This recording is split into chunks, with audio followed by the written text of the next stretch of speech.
അദ്ദേഹത്തിന് കൂടി നിങ്ങളോടൊരു 2 വാക്ക് സംസാരിച്ചാൽ കൊള്ളാമെന്നുണ്ട്. Thank you Kerala.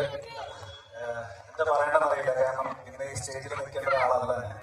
9-ാം തീയതി രാത്രിയിൽ ഉണ്ണി എന്നെ വിളിച്ചിട്ട് പറയുകയാണ് നെക്സ്റ്റ് അവൈലബിൾ ഫ്ലൈറ്റ് ഉണ്ടോ നോക്കുക, നേരെ പോകുന്നത്. അപ്പോൾ എന്റെ ഫ്രണ്ട്സൊക്കെ എൻ്റെ അടുത്ത് കോഴിക്കോട്ടെ പരിപാടിയുടെ കാര്യം ചോദിച്ചപ്പോൾ ഞാൻ പറഞ്ഞത് അത് സ്പോൺസർ പാസ് ആണ്, ഞങ്ങളല്ല അതിന്റെ പാസ് ഡീൽ ചെയ്യുന്നത്, വേണമെങ്കിൽ ചോദിച്ചിട്ട് പറയാമെന്ന് പറഞ്ഞു. അപ്പൊ എന്റെ അടുത്ത് ചോദിച്ചപ്പോൾ ഞാൻ പറഞ്ഞില്ല, ഞാൻ പോകുന്നില്ല. ഞാൻ 20-നാണ് ഞാൻ ടിക്കറ്റ് ബുക്ക് ചെയ്തിരുന്നത്, 24th ബസ് കണക്റ്റിന് വേണ്ടിയിട്ട്.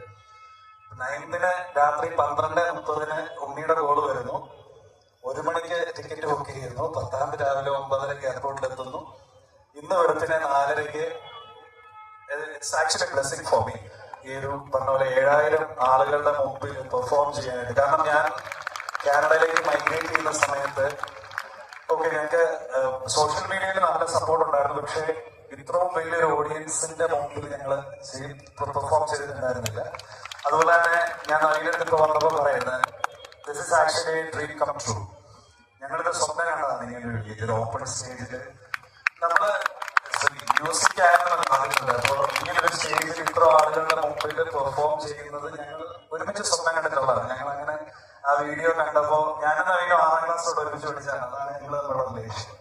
അപ്പോ ആ ഒരു സ്വപ്നത്തെ യാഥാർത്ഥ്യമാക്കിയത് കോഴിക്കോടാണ്. അപ്പൊ ആ ഒരു നന്ദി എപ്പോഴും ഞങ്ങളുടെ കൂടെയുണ്ടാവും.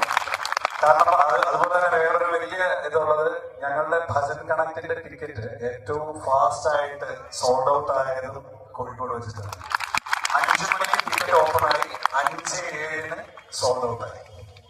സോ അത്രയും സ്പീഡിൽ ഞങ്ങൾക്ക് ഇതുവരെ ഒരു ടിക്കറ്റും സോൾഡ് ഔട്ട് ആയിട്ടില്ല.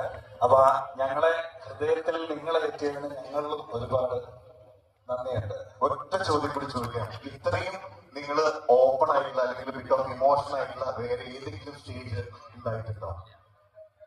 ഇത്രയും ഓപ്പൺ ആയിട്ട് ഈ കാര്യങ്ങൾ ഷെയർ ചെയ്തിട്ടുള്ള അല്ലെങ്കിൽ സംഭവം ഇമോഷൻസ് നമ്മൾ കണക്ട് ചെയ്തിട്ടുള്ള അങ്ങനെ ഒരു വേദി? ഇമോഷണലി കണക്ട് ആയിട്ടുള്ള കുറെ വേദികളുണ്ട്, പക്ഷെ ഇത്ര ഓഡിയൻസ് ഒരുമിച്ച് ഇന്ററാക്ട് ചെയ്യുന്ന ഒരു വേദി, ഇത്ര ഓപ്പൺ ആയിട്ടുള്ള ഒരു വേദി ഫസ്റ്റ് ടൈമാണ്.